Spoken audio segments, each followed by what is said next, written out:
What's going on, everybody? I hope you all are doing well today. Today is a beautiful, beautiful night to react to this video right here. Today we got UK versus USA culture explained. Let's get right into the video. Original video link and channel link will be in the description down below. Please like, comment, subscribe, turn all post notifications on. We are almost at 2,000 subscribers. This close. This close. Let's get right into the video. Britain and America are like twins separated from birth. One was raised in fine aristocracy, and the other was abandoned at a gas station and told, good luck. These two great nations have dominated the world both economically, militarily, and culturally. Everyone in Britain got in a big old boat, and we set sail, and we robbed, and this will sound far-fetched, everyone in the world. Whilst having spawned from the same origins, they went off in their own two directions, becoming both very similar and very different. Yo, we all are great. We all should think that we're great. There's no reason for you to not think that you're great. I've started to get this feeling that I'm totally fucked. You know, everything's fucked. Today, we will analyse American versus British culture. The American comic hero is a wisecracker who is above his material and who is above the idiots around him. You know that scene in Animal House where there's a fellow playing folk music on a guitar? John Belushi picks up the guitar and destroys it. And the cinema will laugh because he just smashes it and then waggles his eyebrows at the camera. Everyone says, God, he's so great. Well, a British comedian would want to play the folk singer. Comedy is a great way of revealing a culture's ideas. Oh, so yes, it is. American comedy and British comedy, they're very different. American comedies always tend to be built around the idea of like optimism and positivity. Be curious, not judgmental. I like that. There's typically always the notion that things can get better. You can see this in the character Leslie Knope in Parks and Recs. I can do it. I can crush him. I promise. And typically, in an American comedy, the cool guy is the main character. So you know how to take the reservation, you just don't know how to hold the reservation. Now, let's compare that to British comedies. What's that Typically, even the mean? idea in a British comedy is that life will always disappoint you. We need to have a talk. You finishing with me? We weren't ever really. Oh, I see you not around, but here. see you. They like each other. It went well, man. Don't worry about it. Secondly, you'll never make it in life. All your dreams and hopes and optimism is ultimately futile. I have this dream. You and I own this skyscraper office block on the South Bank. And above us, on top of the skyscraper, in 50-foot-high neon lettering, are the initials of Trotters, independent traders. Just above your head is the word tit. Another idea that is shown is that you can always expect the worst thing to happen. So, yeah. Right, thank you very much. Do you like it? Oh, so I put that on you. Brilliant. Oh my goodness, man. Was that my beer? Yeah. What? Do you want me to get you? Yes. And finally, the main character, the point of focus in a British comedy will typically be some awkward loser. I like your glasses. I'm afraid they're not for sale. Laugh all you want, they're not for sale. Nah, this them type of shows you see in like the 2000s. We don't see that now. Leads us to our first key cultural difference. And that is American idealism versus British realism. Instead of me telling you this, I'm going to show you it through expressions. Americans will say things like this. Well, you know what they say.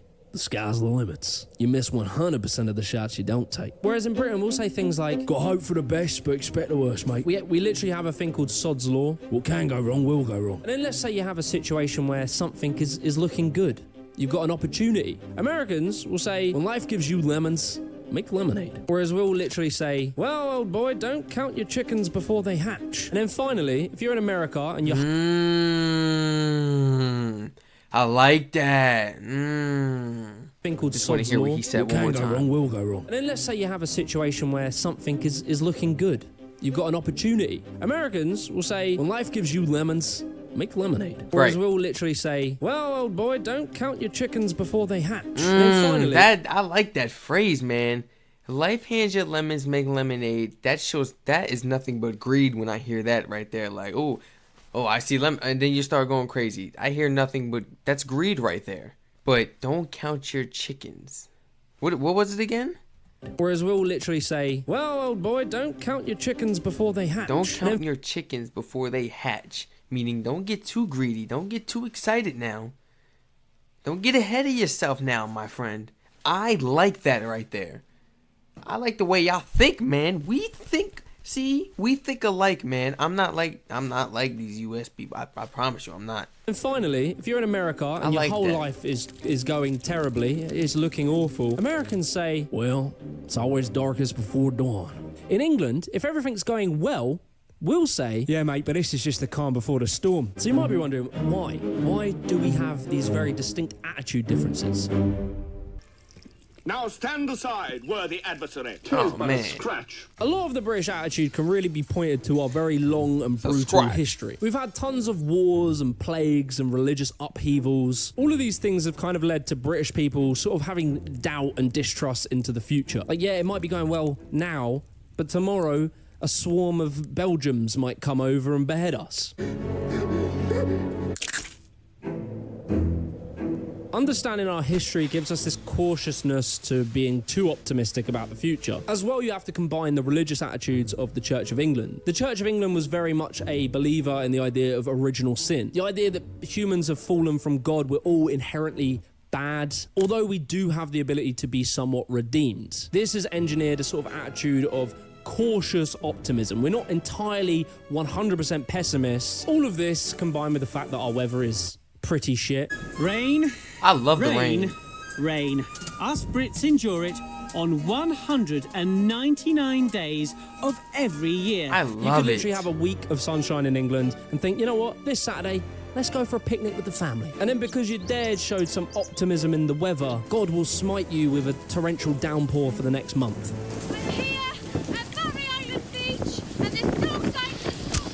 And so this general attitude can be completely contrasted with American optimism. And that stems from, ultimately, if you're the type of person to leave Britain, a established nation that has infrastructure, etc., hop on a boat, travel for weeks, months across uncharted waters to arrive on uncharted lands, to do that, you need at least an ounce of optimism. Yeah. Look, water, lands in the distance, see? Mate, you've been saying that for the last 3 fucking icebergs. Oh, look, yeah, look, can you see it? Another fucking iceberg. I'm tired of this. And then so after discovering this new land, which was a crazy thing to go and do, America then went through 2 great awakenings. I don't know what happened in the first one, if they just hit snooze or something, but the first great awakening was in 1730 to 1740, and then the second one in 1795 all the way up to 1835. So what happened in this was that the religious attitudes of America had evolved. New ideas around like self-improvement, the idea that everyone has the ability to shape their own destiny and their own future. Right. Humans can be better, they can improve society, they can make and create things that make the world better. Everybody, I know you can believe in yourself. They had strong convictions around the importance of working hard, as well as very pragmatic attitudes, the idea that things should be done well and efficiently. These last 2 led to a very strong cultural focus on capitalism and efficiency in business, which all of this manifested itself in the idea of the American dream. Oh, don't get me the started dream on is just the ability to achieve. Anybody can do it, but you're not just gonna get it because you want it. You gotta be willing to work hard. You gotta apply a lot of hard work. You gotta apply faith. You gotta apply... No such thing as an American dream, though. I call it your dream. What is an American dream? What is the American dream? Some people would say just doing what you love. You know, having a family, living a successful life, financially stable, healthy, kids, beautiful wife. Listen, man. Exactly. That is your life. That's your life. Your success. You see what I'm saying? Like, I don't... The American dream. I never understood. Never ever give up. So basically, the idea of the American dream is that any old piece of shit, old Bob who still lives at home with his parents, 40 years old, anyone can go and do anything they want to in life. That Americans are told they can become the next president of the United States. And they can. British people are told it won't happen to you. And they carry that. They carry that with them. And I know what's probably going through your head. You might hear that and think, fucking hell, why are Britons so pessimistic. I mean, we literally had the biggest empire on earth. Why are we so deflated? And so that leads us to a very core cultural difference between England and America, and that is class structure. I was brought up in a poor family, you know. Really, we had nothing, really. If I could get in a position that some of them people in, I would like to be in it. These lords or ladies or peers, or you're talking about them class of people. The Curzon's family started with William the Conqueror. In Britain, the idea of class and where you stand socially has been a very core part of our identity. Until very recently, as a Brit, your whole life was decided before you were born. These differences between the upper class and the working class has existed through most of British history. There's like this idea that the upper class are pure blood. They were like chosen by God. They had divine rights. They literally referred to themselves as blue-blooded. And they were... That is like literally what I be thinking about. Like, how did you get this position? I understand it was passed down, but like, how did this even start?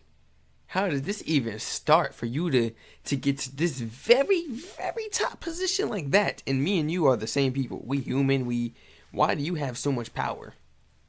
I think that all the time. Like, so much unnecessary power, like the type of power our military forces don't even got.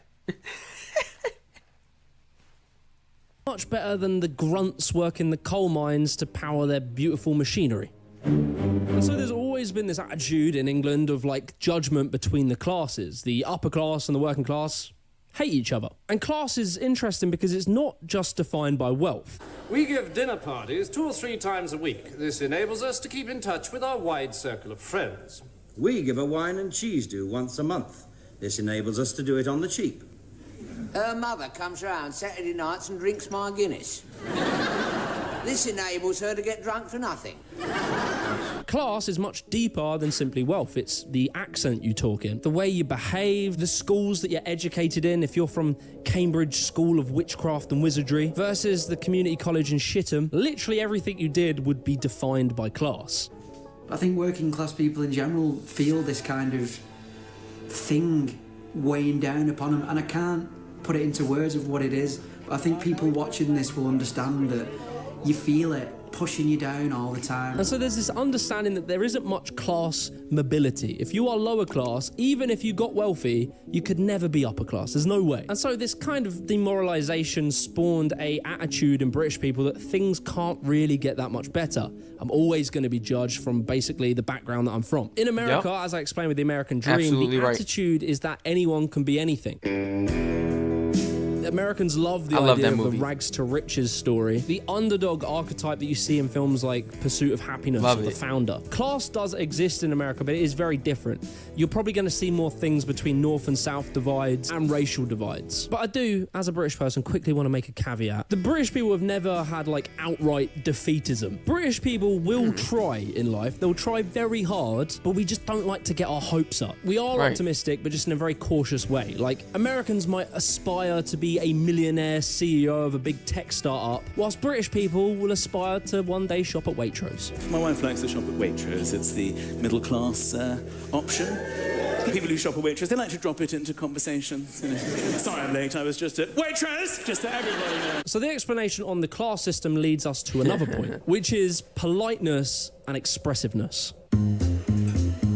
Playlist and Visual expressiveness. foods. Let's see the difference on this. What the fuck is that? Everything okay with the food? Oh yes, lovely, thank you. I would say British people are kind of overly aware of being rude and impolite, which has some benefits. You know, we treat people really well. We hate to be awkward and we like people to feel relaxed. But it can cause British people to take way too much shit and not stand up for themselves.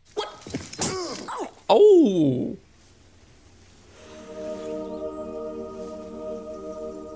What the I slap you and you want me to hit you on the other cheek? Americans will tolerate less bullshit, which is a good thing, but then sometimes they can be a bit rude and a bit overly confrontational. I have waited exactly 5 minutes. It is a Big Mac. How long do you need? This difference when it comes to being polite probably stems from the British Reserve and American individualism. British people are very reserved. Typically, in public, we all sit like this, and we're all very quiet, and we don't laugh too loud, and we try and be really polite. And this can stem from the Victorian era. There was very strict social rules over behaviour, That's how dress, it's supposed to be. the way you express yourself. It was very stern and... These are all simple manners we learn as little kids.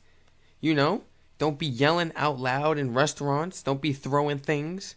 Don't be crying and whining and being all fussy and being aggy for no reason, especially. Don't play your music out loud. Don't be on your phones, you know. I'm guilty of doing it. My family is. We all are. But like me, I don't want nobody on their phones. We out at dinner or something, you know, especially me eating out now in the U.S., I don't like it. So if we're eating out, just best believe it's going to be a really nice place. No phones, please. Earbuds away.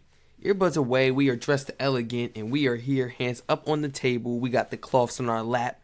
We got the forks and the spoons and the knives up on the table nicely. We gonna set them right on the plate when we're done.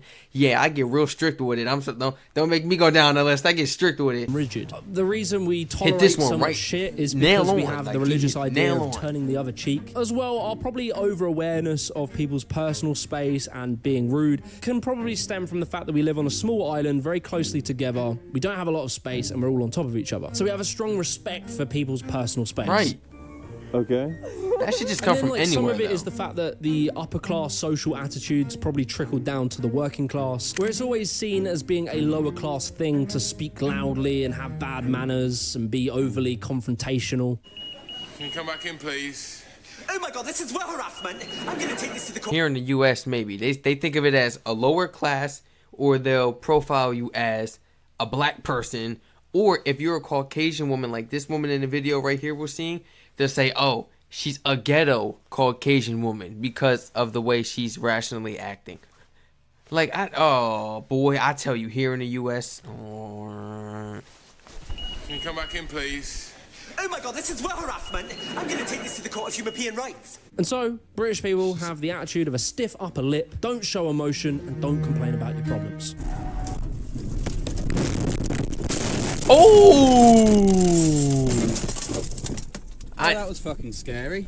Whereas Americans, that is not the case. What country are we in? In the United States. You're goddamn right. You can't see the picture here. Okay, First Amendment. Get back over there. I have a right to speak.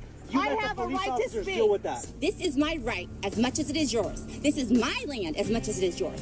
To Americans, I am important. I am the center of the universe. After the Great Awakening, there was a strong focus on individualism. Emotionality and expression is a good thing. Being outgoing and extroverted is a very American thing. British people are very introverted. Americans, after things like the Bill of Rights, have a strong focus on their personal rights and freedoms and liberty. In America, all men are created equal, and so they don't have this idea that you're better than me or I'm better than you by birthright. We're all humans, we all exist, and we all deserve respect. And so this leads to politics and the attitude toward authority. This is an illegal detention at this point. You better get your shit straight. Oh, I will.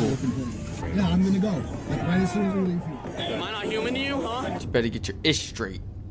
Americans are inherently very skeptical of authority. They believe more so in small government and self-autonomy due to the British ruling America and, you know, being a bit naughty, a bit rough around the edges. As well, Americans are very rebellious. The formation of America was around escaping the Church of England. In Britain, on the other hand, it is different. We do have a trust in our government. It is waning currently, but typically we trust in social order and we don't really make too much of a big deal about infringement of our rights. And that's probably because of years of unquestioned power by monarchs. And again, the stoicism and the idea of stiff upper lip, not You shouldn't have to make a fuss about your rights because they're your rights. Why should you have to fight for your rights when people already did? Why should you be sticking up for your rights when people have already done that in war? Over here, we still gotta go to war about our rights. Oh, I tell you. Complaining too much, not making a big deal. It kind of has led to this polite, submissive behaviour, which sometimes is a bit embarrassing. Careful, sir, it's hot. Oh, sorry. Might burn yourself. Yeah, sorry. Would you like some salt and pepper? Oh, yeah, sorry. Like, you can kind of picture the movie scene of a British person, an American person dealing with authority. Excuse me, sir, I'm gonna have to ask you to leave. Listen here, tough guy. You don't talk to me like that. Oh. Excuse me, sir, I'm going to have to ask you to leave. Oh, yeah, no, sorry. Yeah, that's fine. We'll leave, for sure. But darling, your dad owns a restaurant. Yes, but I don't want to be rude. And so with all this, you can extrapolate these attitudes and understand different attitudes towards certain issues. You know, for instance, guns. Americans see guns as like a right to protect themselves from the government and other people. America's fast food and subsequent obesity problem has stemmed from the ideas of efficiency in business, not wanting to waste time on food, taking too long to cook. And then you have things like healthcare and welfare. Like in Britain, we have a pretty strong healthcare system. Let's not get into that. Whereas Americans are far more reserved on bringing anything into public domain, especially healthcare. Britain has an obsession with tradition and upholding tradition, whereas America have a strong focus on new and innovation, new products, technology. By making the screen taller but not wider, you can see more of your content without the need to scroll.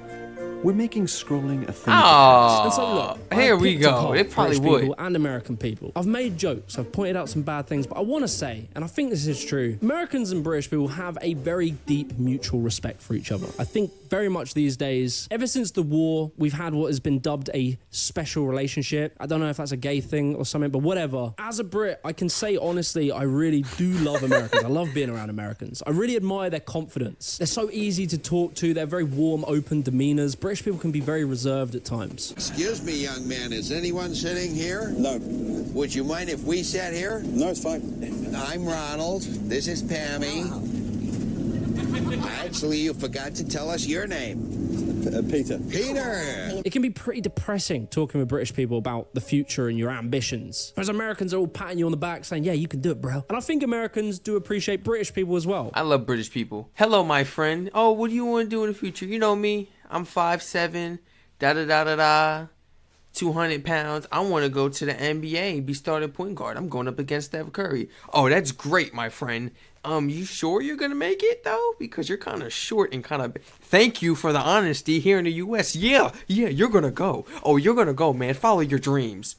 You done did nothing but pushed everything else to the side, hoping and banking on some NBA dream all the way through high school or NFL dream. You still ain't getting no offers. Now you in college trying to fight for your life and do it, and you still ain't getting nothing but D3 offers if you're lucky. It's like, no, keep it honest with me. And the reason why I gave that story is because my pops been told me a long time ago. Look, son, you're talented and you're a great person and you're good at a lot of things.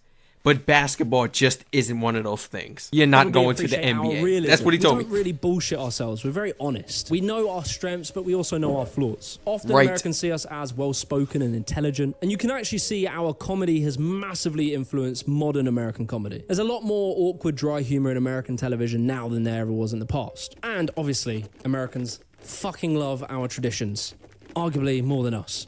And it leads me to a final thought, and that is about cultural homogenization. With the internet, culture across the world has sort of melted together. We're all seeing the same media constantly. I will listen to endless American podcasters telling me to go after my dreams and fix my life or something. The idea that the internet is bringing lots of different value systems together and you can kind of choose which one suits you as opposed just the one that dominates your country. But I do wonder, are we going to see less of these interesting differences and are we just going to become a sort of best of greatest album kind of thing? Let me know in the comments if you want to see more on this topic. Check out the Afters podcast where we talk more about this. Like and subscribe to the channel. Peace. Thank you so much for tuning into the video. Let me know in the comments down below what you guys think about this video, please. This was UK versus USA culture explained. This was a very interesting video. A lot of triggers on my behalf. Nothing personal towards him or anything, but towards the US. I got some nits to pick. With them, man. This is ridiculous. Until further notice, I'll see you guys in my next one. I love y'all and stay safe, please. Stay safe out here. I don't know how it is over there in the UK. I know y'all probably over there safe as can be right now. But over here, you got to get to ducking and dodging. You got to be safe from everybody. I'll get you guys in my next one.